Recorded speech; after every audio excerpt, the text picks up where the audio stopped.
Good evening. You're watching the main news on HKIBC. I'm Wynna Wong. Here's a look at tonight's top stories. New COVID cases in Hong Kong exceed 3,000 for the fourth day in a row. Police say phone scammers have deprived their victims of $360 million. And Hong Kong's racing season ends with a record turnover for the Jockey Club. The number of daily COVID infections in Hong Kong has continued to climb. More cases were found in medical facilities. Janice Lowe reports. There were more grim statistics today. The city recorded 3,762 new COVID cases, of which 229 were imported. It is the highest number since April 3rd. 2 patients are critically ill and 2 others in serious condition. COVID claimed the life of an unvaccinated 72-year-old man who also suffered from cancer and chronic diseases. The hospital authority reported 3 more cases linked to the orthopedics ward in Queen Elizabeth Hospital. They are an intensive care unit nurse and 2 patients, one of whom had undergone surgery and was transferred to intensive care. 10 medical staff are regarded as close contacts. Another COVID patient was in the palliative care ward of the Hong Kong Buddhist Hospital, taking the tally there to 9 patients and 5 medics. At Tai Po Hospital's Department of Psychiatry, 2 staff and 2 patients from the male ward tested positive. Another patient was confirmed with COVID on Wednesday. Meanwhile, 4 more students and a teacher of St. Catherine's International Kindergarten contracted the virus. The city also reported 73 cases of the BA.2.12.1 Omicron subvariant, along with 32 cases of BA.4 or BA.5 subvariants. Janice Lowe, HKIBC. Health Secretary Lo Chong-mao says there will not be any tracking function or increase in restrictions for the color code system of the Leave Home Safe app. He said the red code will only be used to ensure COVID patients stay in designated quarantine places. Whereas for the yellow code, we meant to use this to not to increase the restriction, but actually to relieve the restriction imposed on our inbound travelers. With the yellow code, we will be able to more precisely identify them at risk to avoid them from getting into the high-risk area, exposing the community to the risk of infection, but at the same time we'll be able to perhaps reduce the designated hotel quarantine period. That is the whole purpose. If we want to reduce the designated hotel quarantine period and to improve our international communication, we will need this yellow code to more precisely identify these people. Casinos and non-essential businesses in Macau will stay shut for a few more days as the government battles COVID. This comes as the city prepares to compensate workers and businesses affected by the outbreak. Kelly Pang reports. Macau has extended a week-long closure of casinos and non-essential businesses, including cinemas and hair salons, for another 5 days until next Friday. The extension came as the gambling hub struggled to achieve what it calls a dynamic COVID clearance. The authorities also ordered 650,000 residents to undergo 3 more rounds of nucleic acid tests between Monday and Saturday.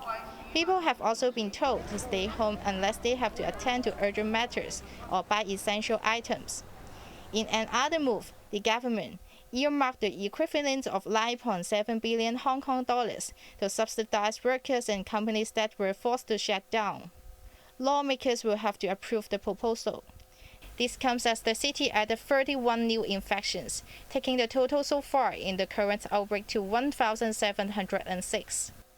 Kelly Pang, HKIBC. Locally again, there's been a 50% surge in phone scams, with swindlers collecting $360 million. Most of the victims were tricked by fraudsters pretending to be government officials. Here's Janice Lowe again. A total of $360 million was lost in phone frauds between January and June. The total number of telephone frauds in that period climbed to 634, an increase of over 50% from a year earlier. Victims were mainly under 31 years old and above 61. In 70% of the cases, scammers pretended to be government officials. Fraudsters who used this tactic were responsible for 95%, or $342 million of the total loss from phone scams. 首先就會播放一個預設嘅錄音，咁係會假扮一啲政府嘅部門啦。 Chief Inspector Ho Nok of the Kowloon East Regional Crime Unit said scammers would play a recording claiming to be government officials. The victims would be told that they were involved in criminal cases or have sent illegal packages to the mainland. They would even send the victims fake photos of mainland police, making the claim sound more realistic. Ho added that scammers also asked the person who picked up the phone to guess their identities, and would even set up fake websites for victims to input their bank credentials. Once this is done, the victim's money is transferred. Police reminded the public to stay alert and work with banks to minimize the monetary loss by stopping any scam payment. Janice Low, HKIBC.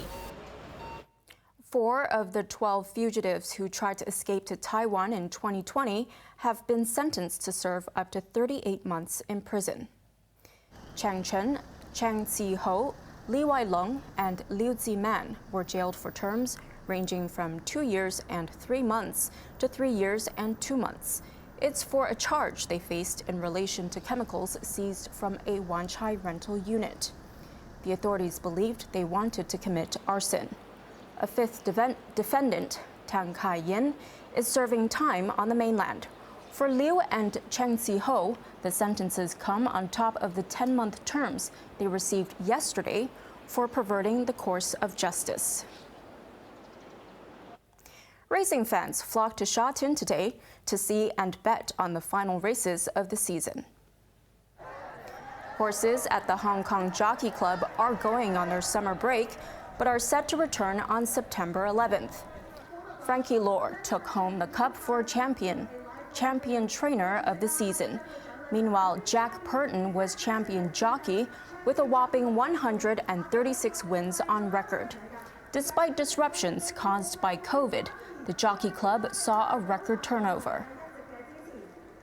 Really have to say this is a marvelous and wonderful evening and the end of probably one of the most challenging race meetings and race seasons we ever had in the history of the club.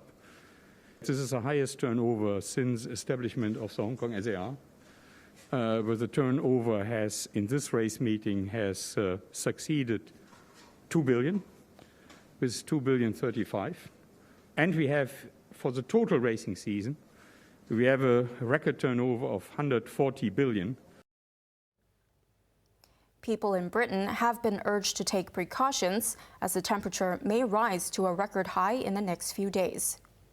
Hospitals are on standby after the Met Office issued its first ever red alert. It said there's a 50% chance that the mercury will top 40 degrees Celsius on Monday or Tuesday. As many people took to the water to cool down, medical officials warned that even those who are healthy could be at risk of serious illness and death.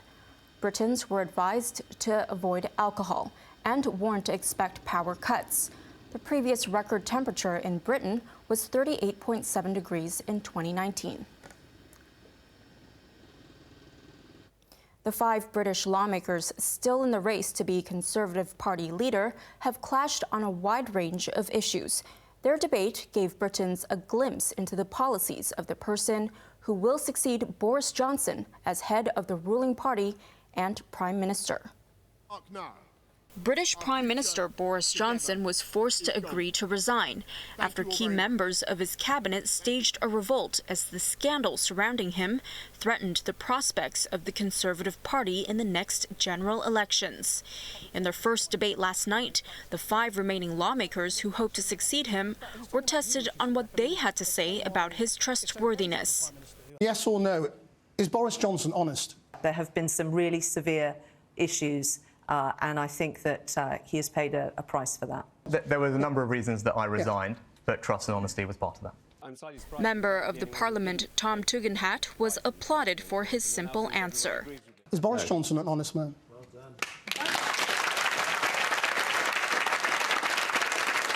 Is there any problem with having a Prime Minister who has been found to have broken the law? Of course there's a problem with it. Of course there's a problem with people being asked to obey rules that those who make them don't obey. He's talking about you, Rishi Sunak. Yeah, it was a mistake, and I apologised for it at the time, and I apologise for it again. I wish it had never happened. Sunak, along with Johnson, were both fined for attending parties while the rest of the country was under lockdown, breaking rules they had set themselves. The candidates also clashed over how to bring down soaring prices.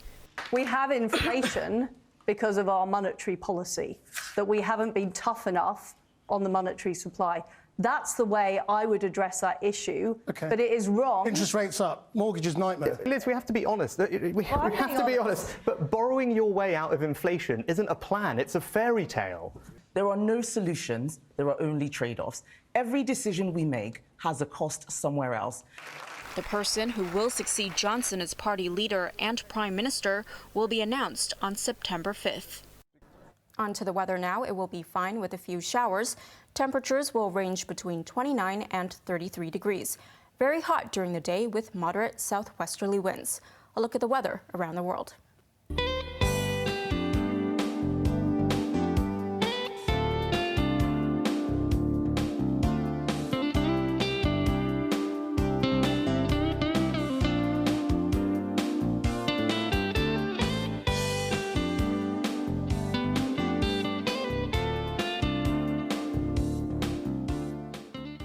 And that's our main news for Saturday night. Join us for more at 11. I'm Wynna Wong. Good night.